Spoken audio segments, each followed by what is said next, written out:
Bagaimana hukumnya merawat anak laki-laki yang masih ada ayah dan ibu kandungnya jika tinggal di rumah saudara saya yang memiliki anak perempuan?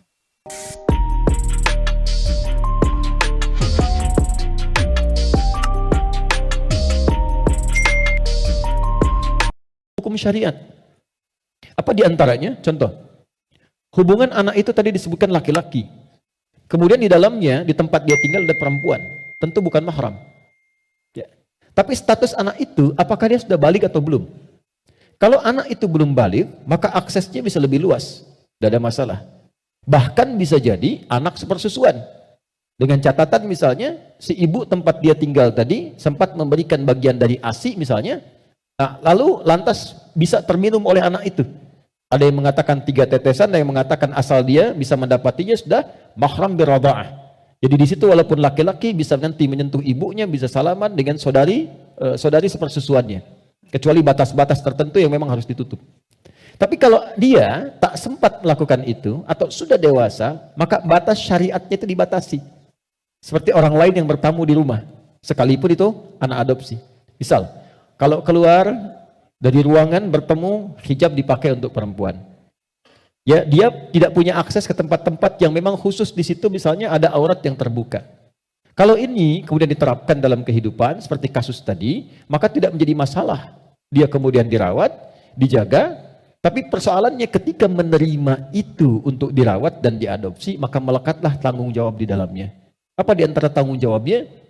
Mendekatkan ia kepada Allah, merawat dia dengan baik, memberikan kebutuhan pokoknya, mengarahkan ia mendapatkan pembinaan dan pendidikan yang baik. Apa hasil yang didapatkan kalau bisa mengerjakan ini?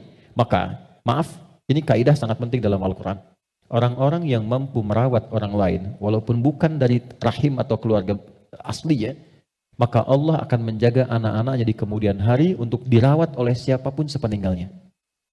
Inilah sebabnya diantaranya kita didorong untuk merawat anak yatim, du'afa dan sebagainya. Feedbacknya apa? Satu saat, ketika kita meninggalkan anak-anak di kemudian hari, anak itu yang akan diperkenankan dirawat oleh Allah melalui orang-orang lain, hamba-hamba pilihannya.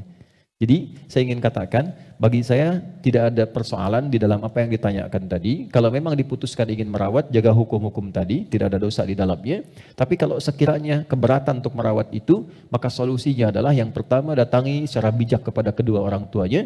Mungkin kalau lebih ringan bisa dibantu misalnya pembiayaannya sehingga tidak merasakan kesulitan di situ, atau dihubungkan kepada teman-teman yang bisa membantu suasana merawat anak itu.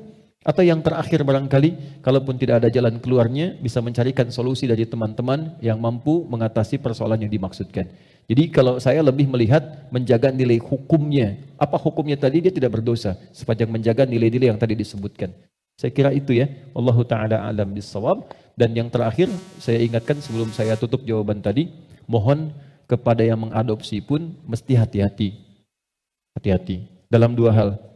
1, pergaulan di dalam rumah kalau bukan mahram itu betul-betul dijaga, jangan sampai jadi madarat.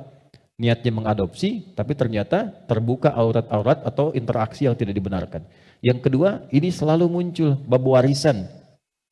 Bab warisan ini penting untuk disampaikan dari awal, karena anak angkat itu tidak mendapatkan bagian warisan. Ingat, kecuali apa? Wasiat. Dan harus diterangkan dari awal. Kalau memang dia diadopsi, terangkan ketika dia paham. Kalahkan semua perhatian, sayang dan cinta. Kalahkan dulu. Kalau memang cinta, terangkan.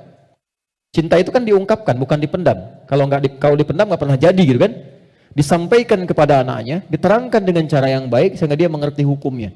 Jadi ketika warisan dibagikan, warisan akan sesuai dengan bagian-bagiannya. Anak itu bisa mendapatkan wasiat maksimal 1/3. Ketika terjadi pernikahan pun, bin dan bintinya tetap dilekatkan kepada ayah dan mulanya. Jelas saya kira ya? Wallahu ta'ala alam bissawab.